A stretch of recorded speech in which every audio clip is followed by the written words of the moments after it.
नमस्कार, आपण पाहताय कोकणचं नंबर 1 महा चॅनल कोकण सात लाईव्ह बातमीपत्रात आपलं स्वागत। सुरुवात करूया हेडलाईन्सनं। हेडलाइन्सचे प्रायोजक आहेत पारुल यूनिवर्सिटी, यहाँ पॉसिबल है।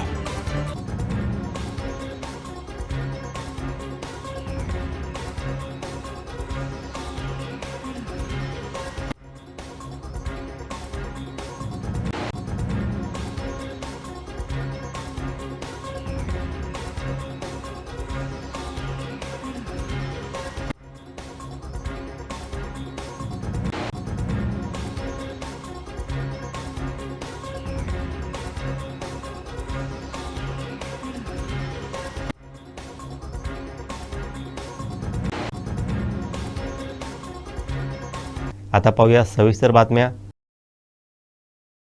खारेपाटण गगनबावडा मार्गावरील केळवली फाट्याजवळील तीव्र वळणावर आज सकाळी एसटी व कारची समोरासमोर धडक झाली। हा अपघात सकाळी 7 वाजण्याच्या दरम्यान घडला। सुदैवानं एसटीतील विद्यार्थी बचावले आहेत। पाहूयात। खारेपाटण गगनबावडा मार्गावरील ते वळण पुन्हा एकदा अपघातास कारणीभूत ठरलंय। केळवली फाट्याजवळील तीव्र वळणावर एसटी बस व कार एकमेकांना समोरासमोर धडकल्या। भुईबावडा खारेपाटण ही एसटी बस शाळकरी विद्यार्थ्यांना घेऊन खारेपाटणच्या दिशेने आज सकाळी निघाली होती। याच दरम्यान देवगड येथील भाजपा पदाधिकारी कारनं पुण्याला निघाले होते। जामदा पुलानजीक वळणावरती एसटी चालकाचं गाडीवरील नियंत्रण सुटलं। याच दरम्यान समोरून येणाऱ्या कारला एसटीनं जोरदार धडक दिली। या धडकेत कारच्या दर्शनी भागाचा चक्काचूर झाला, तसंच कारमधील तिघे जखमी झालेत। या अपघातात कारमधील युधिराज भिकाजी राणे, विघ्नेश रामदास म्हाळवदे आणि राज रामदास म्हाळवदे हे तिघे जखमी झाले आहेत। हे तिघेही शिरगाव देवगड तालुक्यातील रहिवासी आहेत। कार चालक अमित साटम यांनी तक्रार दिली असून एसटी चालकावरती गुन्हा दाखल झालाय। जखमींना खारेपाटण येथील सरकारी रुग्णालयात उपचारांसाठी दाखल करण्यात आलं। सुदैवानं बसमधील कोणालाही दुखापत झाली नाही। घटनेची माहिती मिळताच राजापूर पोलीस घटनास्थळी दाखल झाले। अपघातानंतर विस्कळीत झालेली वाहतूक सुरळीत केली। जामदा पुलानजीकचं हे वळण अपघाताचा हॉटस्पॉट बनलाय। निसरटा रस्ता, तीव्र वळण यामुळे या ठिकाणी नेहमीच अपघात होत आहेत। प्रशासनानं कायमस्वरूपी उपाययोजना कराव्यात अशी मागणी ग्रामस्थ करत आहेत। त्याने अशी आताची घटना घडली आहे, अशी वारंवार घटना इथे घडते आणि ह्या वळणावरती वळण सुद्धा चुकीच्या पद्धतीने बांधले गेलेलं आहे। त्याच्यानंतर इथे बऱ्याच गाड्या खाली जातात, मुलं इथे उभी असतात, ग्रामस्थ उभे असतात एसटीची वाट बघत, आणि अशा लोकांच्या अंगावर जर गाडी आली तर जीवितहानी होण्याची फार मोठी शक्यता आहे।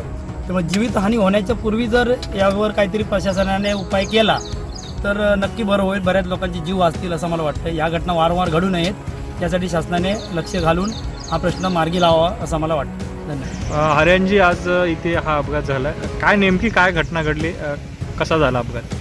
ही सकाळची शाळेतल्या मुलांसाठी जाणारी एस टी आहे, जी रिंगेवाडी भुईवड्यावरून येते आणि ह्या एस टीमध्ये रिंगेवाडी, भुईवडा, उंबर्डे, कोळपे, नानिवडे, मटकुर्द, तिथवली, वेंगसर या सगळ्या परिसरातली मुलं ह्या एस टीमध्ये असतात। 60-70 मुलं असतात आणि सकाळच्या ह्या वातावरणात निघालेली ही एस टी हे अरुंद रस्त्यामुळे, आणि हा जो टर्न आहे, हा जामदा पुलाचा इथला पुढचा जो टर्न आहे तो अतिशय धोकादायक आहे। रस्ता एका साईडला कलती झालेला आहे, त्याचबरोबर साईडला साईडपट्टी नाही आहे आणि अरुंद रस्ता आहे। कुठल्या प्रकारचे इथे स्पीड ब्रेकर नाही आहे। जे रॅम्बलर ठेवलेत 2 ते अतिशय छोट्या प्रमाणात आहेत, तर एस टीवाल्याला किंवा मोठ्या वाहनधारकाला ते दिसतही नाही आहेत। दिशादर्शक एखादा फलक देखील नाही की हा धोकादायक रस्ता आहे, त्यामुळे तुम्ही इथून जाताना वाहने सावकाश हाका, अशा प्रकारचं कुठल्याही प्रकारचं इथं काळजी संबंधित प्रशासनाने घेतलेली नाही आहे। अनेक वेळा ह्या ठिकाणी ॲक्सिडेंट झाले आहेत, परंतु आत्तापर्यंत सुदैवाने जीवितहानी झाली नाही। आज जर तुम्ही बघितलं तर ही एस टी संपूर्ण पलीकडच्या खड्ड्यात जात होती, परंतु सुदैव त्या सर्व मुलांचं, आम्हा सर्व पालकांचं, की समोरून ही देवगडवरून अमित साटम यांची गाडी आली आणि त्या गाडीला त्याच्यावरती हा अपघात झाला आणि ही मुलं सगळी वाचलीत। अन्यथा पलीकडच्या खड्ड्यात जर एस टी पडली असती तर संपूर्णतः मुलांचं काय झालं असतं हे सांगणं फार कठीण आहे। आणि यासाठी प्रशासनाला आमची विनंती आहे की वारंवार आम्ही विनंती करतो, साहेब आम्ही मागे पण तुम्ही या ठिकाणी एक ॲक्सिडेंट झाल्याची बातमी लावली होती आणि त्यानंतर देखील प्रशासनाने कोणतीही काळजी घेतलेली नाही आहे। तर ह्या रस्त्याचं रुंदीकरण व्हावं, या ठिकाणी मोठे स्पीड ब्रेकर लावावेत आणि प्रवाशांची जीविताची जी काळजी आहे ती प्रशासनाने घ्यावी अशी माझी एक सुज्ञ नागरिक म्हणून त्यांना विनंती आहे। हा सर, कारण काय झालं की ॲक्सिडेंट या ठिकाणी होतात, आम्ही स्थानिक ग्रामस्थ येतो, त्यांना मदत करतो। आता हा तिसरा अपघात या आठवड्यात आहे। परवा दिवशी आमच्या एका मोटरसायकलवाल्याचा आमच्याच गावात ॲक्सिडेंट झालं, कोळप्यामधला एका 4 व्हीलरवाल्याचा ॲक्सिडेंट झाला आणि हे तिसरं ॲक्सिडेंट आहे। परंतु आता कोणाच्या तरी मरणाची वाट बघतात की काय प्रशासन, अशाच प्रकारचं हे वातावरण आहे। आमच्या हात जोडून विनंती आहे की आत्ता तरी ह्या रस्त्याची काळजी घ्या, इथल्या लोकांच्या जीविताचा जो प्रश्न आहे त्यासाठी तुम्ही काहीतरी करा, ही माझी विनंती आहे. आणि माझ्या केळवलीतले मित्र जे माझे लक्ष्मीकांत हरियान म्हणून शिक्षक आहेत, सर तुम्ही पण या, त्यांनाही विचारा की काय परिस्थिती आहे. की वारंवार हे माझ्या टचमध्ये असं, सकाळी देखील त्याने मला मेसेज केला होता, त्यालाही म्हणालो की आता आपल्याला काहीतरी करावं लागेल ग्रामस्थ म्हणून. देवगड आनंदवाडी प्रकल्पाची अधिकाऱ्यांसमवेत मत्स्यव्यवसाय मंत्री नितेश राणे यांनी पाहणी केली. स्थानिक मच्छीमारांना विश्वासात घेऊन त्यांच्या सर्व सूचनांचं पालन करूनच प्रकल्पाचं काम होईल अशी माहिती मत्स्यव्यवसाय मंत्री नितेश राणे यांनी दिली आहे.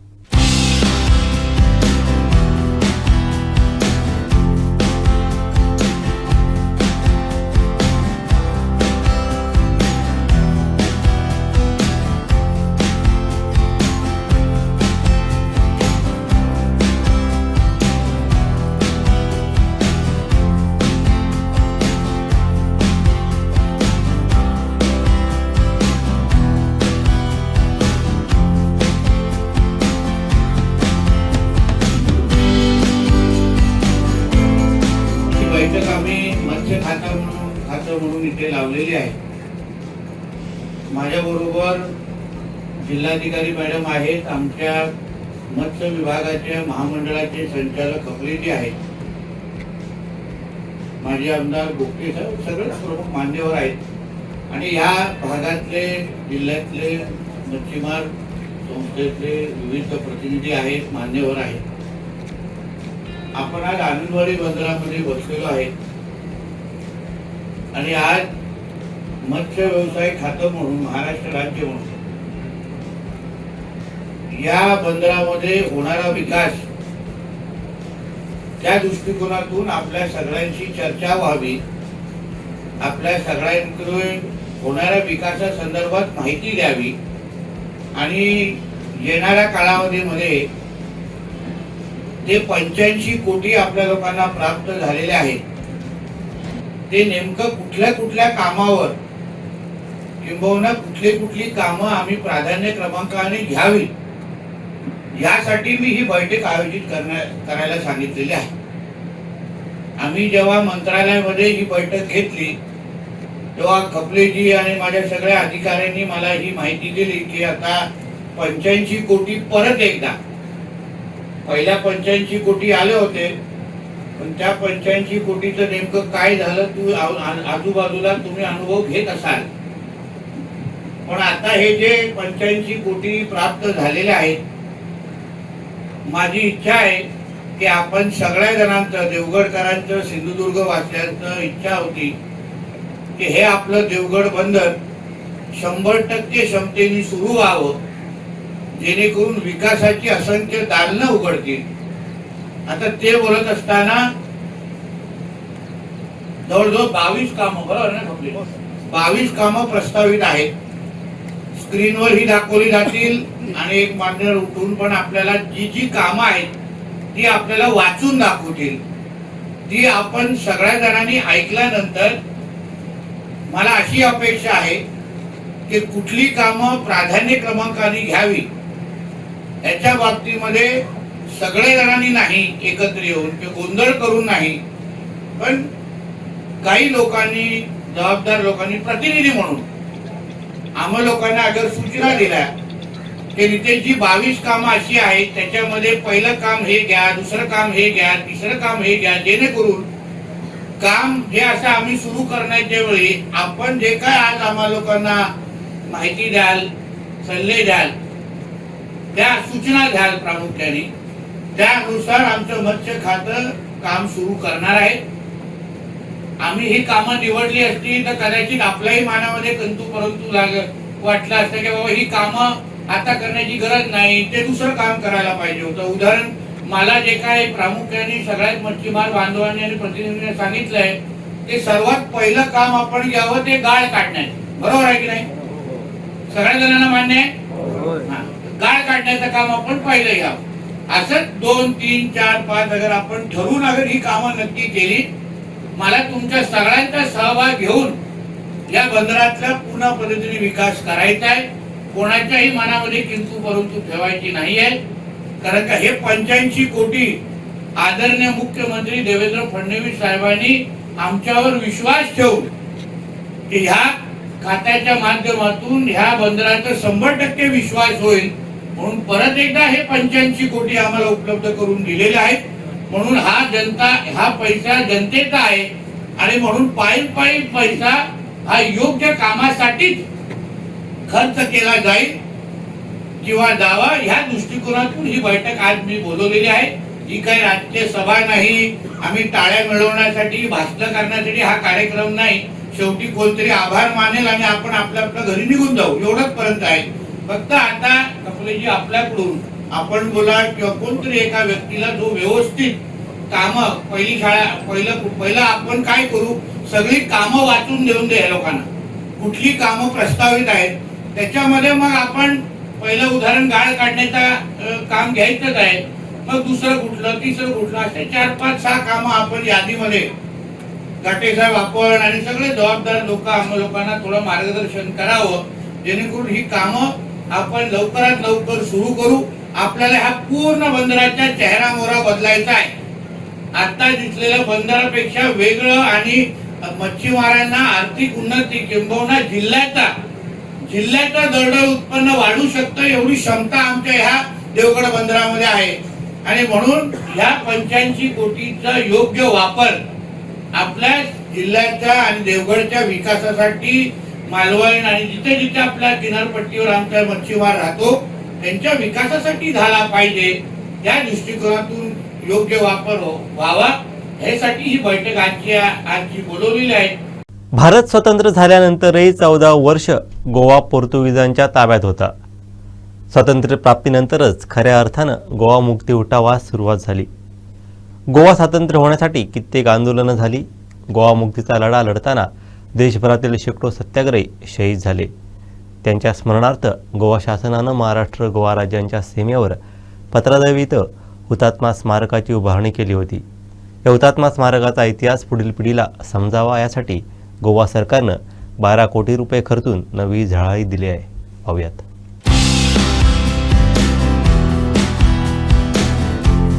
सत्याग्रहींच्या स्मरणार्थ पत्रादेवी इथं हुतात्मा स्मारक उभारण्यात आलंय. गोव्याचे तत्कालीन मुख्यमंत्री मनोहर पर्रीकर यांनी 2004 साली या स्थळाचं नूतनीकरण करण्याची घोषणा केली होती. गोव्याचे मुख्यमंत्री डॉक्टर प्रमोद सावंत यांनी याला मूर्त स्वरूप दिलंय. स्वातंत्र्य संग्रामातील प्रमुख ऐतिहासिक देखावे दाखवणारे प्रमुख प्रसंग या ठिकाणी उभारण्यात आले. पोर्तुगीज गो बॅक प्रसंग इथं उभा केला. गोवा मुक्ती लढ्यात सुरुवातीला शेकडो सत्याग्रही शहीद झाले असून सामुदायिक सत्याग्रह हा 1954 साली झाला होता. या लढ्यात महाराष्ट्र, गुजरात, मध्य प्रदेश, पंजाब, बंगाल, बिहार, तामिळनाडू, आसाम, आंध्र प्रदेश या राज्यातील सत्याग्रही शहीद झाले होते. गोव्याला पोर्तुगीजांच्या जोखडातून मुक्त करण्यासाठी भारतातील विविध राज्यातील तसेच लगतच्या सिंधुदुर्ग जिल्ह्यातील सत्याग्रही शेकडोंच्या संख्येनं सहभागी होऊन शहीद झाले. त्यांच्या स्मरणार्थ गोवा शासनानं हुतात्मा स्मारक उभारलंय. त्यात पोर्तुगीजांचा अंमल हा बांदा सीमेपर्यंत होता. देशाच्या विविध भागातून येणारे सत्याग्रही हे बांदा सीमेवरील चोरवाटा आणि जंगल मार्गानं गोव्यात प्रवेश करत. पोर्तुगीज त्यावेळी गोवळ्यांचा वर्षाव करत. यामध्ये अनेक सत्याग्रही हे जखमी किंवा जायबंदी होत. बांदावासीय त्यावेळी या जखमी झालेल्या सत्याग्रहींना सीमेवरून बांद्यात आणत. त्यांच्यावर गावात उपचार करत तसेच बाहेरून येणाऱ्या सत्याग्रहींची जेवणाची आणि राहण्याची व्यवस्था देखील करत. सत्याग्रहींना सल्ला मसलत करण्यासाठी पुढील आंदोलनाची रणनीती ठरवण्यासाठी बांद्यातील ग्रामस्थ आपल्या घरात आसरा देत. त्यामुळे गोवा मुक्ती लढ्यात बांदावासियांचंही मोठं योगदान आहे. शहीदांचं स्मरण करणारं हे स्मारक गोवा आणि महाराष्ट्राच्या सीमेवर उभारलं असून 25 ऑगस्टला केंद्रीय संरक्षण मंत्री राजनाथ सिंह यांच्या लोकार्पणास उपस्थित राहणार आहे.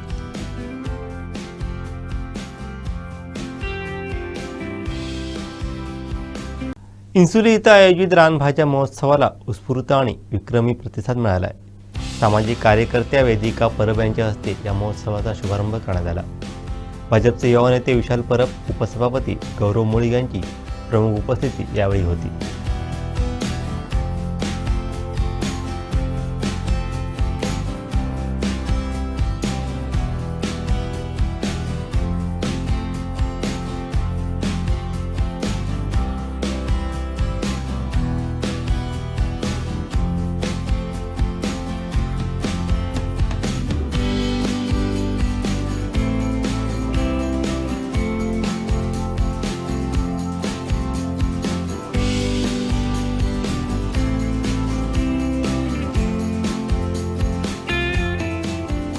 प्रतिसाद आहे आणि तो प्रतिसाद पाहता आम्हाला आता असं प्रश्नचिन्ह पडलंय की एवढा प्रतिसाद चांगला आहे की पुढे ह्या लोकांसाठी कसं नियोजन करायचं, पुढे ह्या महिलांसाठी आपण कसा मार्ग काढायचा आणि त्यांना ह्याच्यापेक्षाही हाय लेवलला न्यायचंय, जेणेकरून आज हा कार्यक्रम फक्त तालुक्यापुरता किंवा सिंधुदुर्ग जिल्ह्यापुरता राहता कामा नये.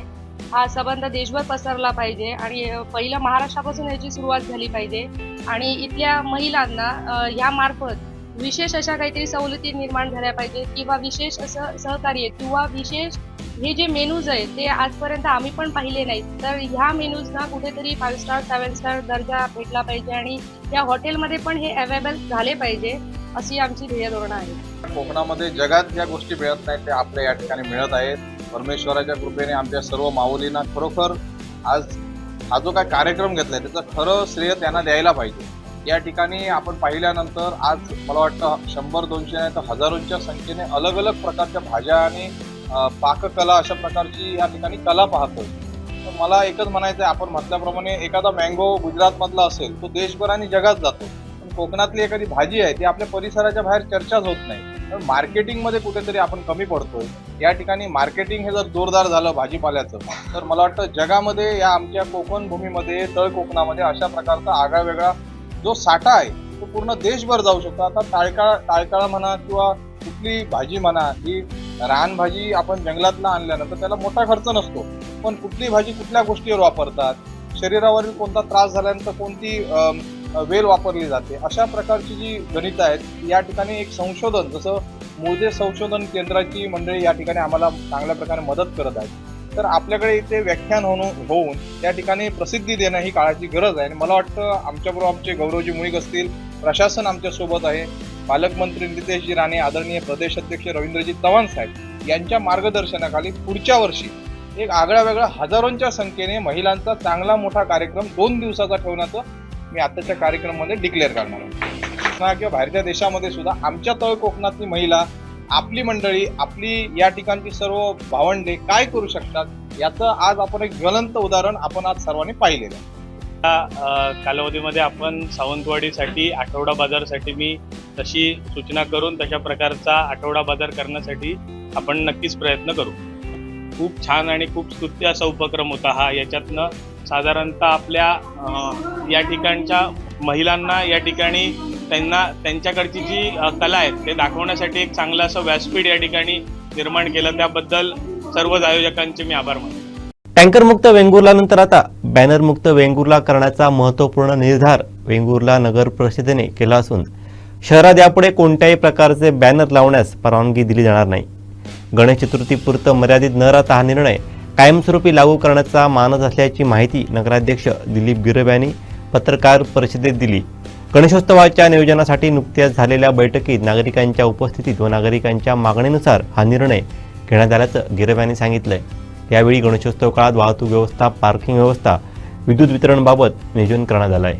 दरवर्षीप्रमाणे गणेश चतुर्थी निमित्त जी आपण नियोजनाची सभा घेतो, मीटिंग घेतो, त्यामध्ये सर्व बाजारपेठमधले व्यापारी मंडळाचे अध्यक्ष असतील, किरकोळ व्यापारी असतील, तसेच ST स्टँड, नंतर पोलीस स्टेशन, सगळे संबंधित खात्याचे लोक, अशा सगळ्या लोकांना बोलवतो आम्ही आणि अशी सभा घेतो.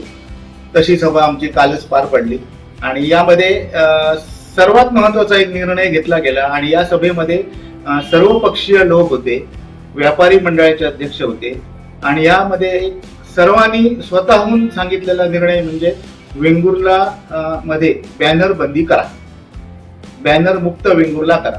आणि आम्हाला तो निर्णय खूप आवडला. आम्ही सर्व सदस्यांनी तो एक मताने मंजूर केला आणि बॅनर मुक्त वेंगुर्ला जर झालं तर अशी पहिली नगर परिषद ठरेल की ज्या ठिकाणी बॅनरच लावले जातात. तर त्यासाठी सर्वानुमते असा निर्णय घेतला गेला की शहरात यापुढे चतुर्थीच्या कालावधीत असू दे किंवा कोणत्याही कालावधीत बॅनरच लावायचे नाही. मग त्याला त्यांनी दुसरा उपाय सुचवायला सांगितला. तुम्ही त्याऐवजी तुम्ही काय सुविधा देऊ शकता. मग त्यावेळी आम्ही असा एक डिसिजन घेतलेला आहे की LED स्क्रीन लावायची. डिजिटल LED स्क्रीन आपण शहरात लावायचा डिसिजन झालेला आहे, निर्णय झालेला आहे आणि त्याप्रमाणे वेंगुर्ल्यात 5 ठिकाणी आम्ही LED स्क्रीन लावणार आहोत. ते यामध्ये दाभोली नाका, वेंगुर्ला मार्केट, त्यानंतर हॉस्पिटल नाका, त्यानंतर पॉवर हाऊस, त्यानंतर पिराचा दर्गा, या अशा ठिकाणी 5 ठिकाणी हे आम्ही डिजिटल LED स्क्रीन लावणार आहोत. आणि नागरिक जे बॅनर लावणारे आहेत, ज्यांना शुभेच्छापर संदेश द्यायचे आहेत, गणेश चतुर्थी निमित्त ज्या कोणाला एक शुभेच्छापर संदेश द्यायचे, त्यांनी सर्वांनी ते नगरपालिकेकडे द्यावे. आम्ही ते ह्या LED स्क्रीनवर प्रसिद्ध करू आणि त्याची कालावधी त्यांच्या लोकांच्या म्हणण्याप्रमाणे आपण ठेवू शकतो. 1-2 दिवसाचे, 4 दिवसाचे, 8 दिवसाचे, 15 दिवसाचे, त्याप्रमाणे त्याची फी आम्ही आकारू आणि ती फी एकदम वाजवी स्वरूपाची असेल. बॅनरला जेवढा खर्च होतो तेवढीच ती फी आकारली जाईल आणि आम्हाला या नगरपालिकेला त्यातून उत्पन्न करायचं नसून वेंगुर्ला आहे बॅनर मुक्त करायचं आहे आणि त्यासाठी आम्ही सर्वजण यासाठी प्रयत्न करतोय. आणि आता ती वेळ आलेली आहे की चतुर्थी महोत्सवातच आम्ही हे बॅनर मुक्त वेंगुर्लाची घोषणा केलेली आहे. त्याबरोबरच इतर म्हणजे वाहतुकीचं नियोजन, त्याच्यानंतर पार्किंग व्यवस्था कुठे कुठे करायची आहे, 4 व्हीलर गाड्या, 6 चाकी गाड्या, 3 चाकी गाड्या, 2 चाकी गाड्याचं नियोजन केलेलं आहे आणि ते नियोजन सर्वानुमते केलेलं आहे. त्याच्यानंतर गणपती, शहरातील गणपती हे मातीचेच किंवा शाडू मातीचेच असले पाहिजेत असाही निर्णय झालेला आहे. तो निर्णय गेल्या वर्षी होता आणि शासनाची तेच धोरण आहे. त्याचप्रमाणे शासनाच्या धोरणाप्रमाणेच आम्ही शाडू मातीचे आणि मातीचे गणपतीला परवानगी दिलेली आहे. गणपतीच्या भोवती असणारी सजावट सुद्धा प्लॅस्टिक मुक्त आणि थर्माकोल मुक्त असावी असाही निर्णय करण्यात आलेला आहे. वेंगुर्ला नगर परिषदेमार्फत दरवर्षी सजावट स्पर्धा घेतली जाते, ती यंदा पण आपण घेणार आहोत.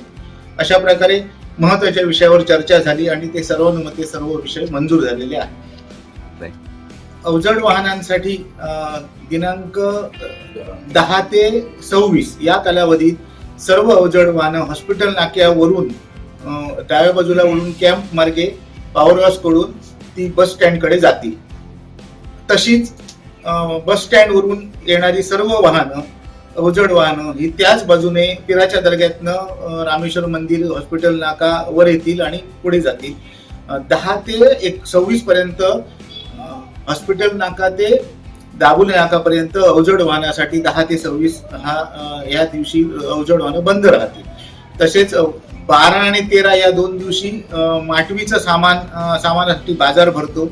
हा प्रचंड मोठ्या प्रमाणात बाजार भरत असल्यामुळे त्या 2 दिवशी 12 आणि 13ला आपल्या मारुती मंदिर, 4 गदा मारुती मंदिर ते दाभोली नाकापर्यंत सर्व वाहनांसाठी हे 2 दिवस वाहनांसाठी बंदी राहील. इतर दिवशी 4 चाकी वाहनं आणि 3 चाकी आणि 2 चाकी वाहनांना उभा राहील असं नियोजन केलेलं आहे. कोकणच्या लाल मातीशी, इथल्या निसर्गाशी, लोकांशी आणि त्यांच्या भावनांशी अतूट नातं जपत प्रामाणिक आणि निर्भीड पत्रकारिता करणाऱ्या कोकणचं नंबर 1 महाचॅनल कोकणसाद लाईव्हनं यशो शिखरावर आणखीन एक मानाचा तुरा रोवलाय. गेल्या 12 वर्षांपासून कोकणच्या समस्या, संस्कृती आणि घडामोडींना वाचा फोडणाऱ्या या चॅनलनं यूट्यूबवर 4 लाख सबस्क्रायबर्सचा टप्पा यशस्वीपणे पार केलाय.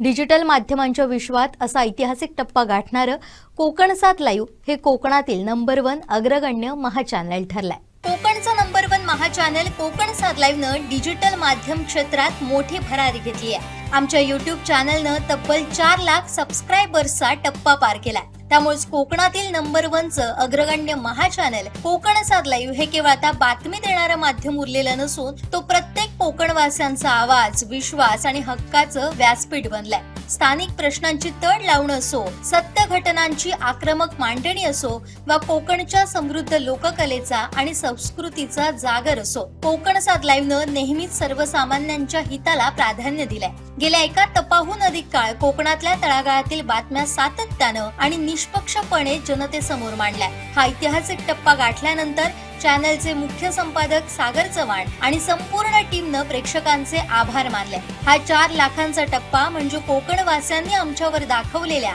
अथांग विश्वासाचं प्रतीक आहे. प्रेक्षकांच्या या अफाट प्रेमामुळे आमची जबाबदारी आता आणखीन वाढली आहे. भविष्यातही सामाजिक बांधिलकी जपत कोकणच्या विकासासाठी आणि अन्यायाविरुद्ध लढण्यासाठी आमची लेखणी आणि कॅमेरा असाच तत्पर राहील अशी ग्वाही चॅनलच्या वतीनं देण्यात आली आहे. YouTube वरील या देदीप्यमान यशाबद्दल सर्व स्तरातून राजकीय, सामाजिक तसेच सांस्कृतिक क्षेत्रातील दिग्गजांकडून कोकण 7 लाईव्ह टीमवर शुभेच्छांचा वर्षाव होतोय. मोती तलाव इथं कायरोडे येथील 10वीत शिकणाऱ्या विद्यार्थिनीनं उडी घेत आत्महत्या केली. यावेळी तिला वाचवण्यासाठी तिच्या वैभववाडी नाधवडे येथील नातेवाईकांनाही पाण्यात उडी घेतली. मात्र पाण्यात बुडून दोघांचाही दुर्दैवी अंत झाला आहे.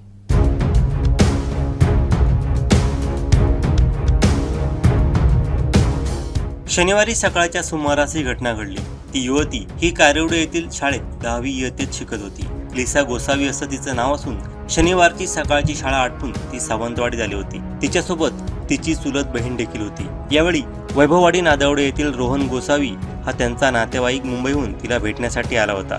सावंतवाडी मोती तलाव येथील बापूसाहेब महाराज पुतळ्या शेजारी ते थांबले होते. त्या कठड्यावर तलावाच्या दिशेने तोंड करून ती बसली होती. यावेळी अचानक तिनं तलावात उडी घेतली. हे बघताच तिच्या चुलत बहिणीनं रोहन गोसावी याला याची कल्पना देताच त्याने तिला वाचवण्यासाठी तलावात उडी घेतली. मात्र त्या दोघांचाही पाण्यात बुडून मृत्यू झाला. घडलेला प्रकार बघताच काहींनी घटनास्थळी धाव घेतली. यावेळी युवक पाण्यात तरंगताना दिसून आल्यानं त्याला बाहेर काढलं. मात्र तो मृत पावला होता. तर शालेय विद्यार्थिनी पाण्याखाली गेल्यानं तिचा मृतदेह बाहेर काढण्यास अडथळा निर्माण झाला होता.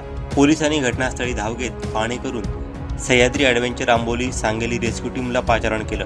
तर युवकाचा मृतदेह शवविच्छेदनासाठी रुग्णालयात पाठवण्यात आला. रेस्क्यू टीमला विद्यार्थिनीचा मृतदेह आढळला असून तो बाहेर काढण्यात आला. पुढील सुपस्कारासाठी रुग्णालयात हलवलं आहे. मात्र शालेय विद्यार्थिनीनं तलावात उडी का घेतली याचं कारण अद्याप समजू शकलं नाही. पोलीस निरीक्षक राजेंद्र मगदूम यांच्यासह पोलीस हर्षद हिंगे घटनास्थळी दाखल झाले असून अधिक तपास करत आहेत. मात्र या घटनेनं सावंतवाडी शहरात खळबळ उडाली असून तलावकाठी बघ्यांनी मोठी गर्दी केली होती. शेवटी ठळक घडामोडी पुन्हा एकदा. हेडलाईन्सचे प्रायोजक आहेत पारुल युनिव्हर्सिटी. यह पॉसिबल है.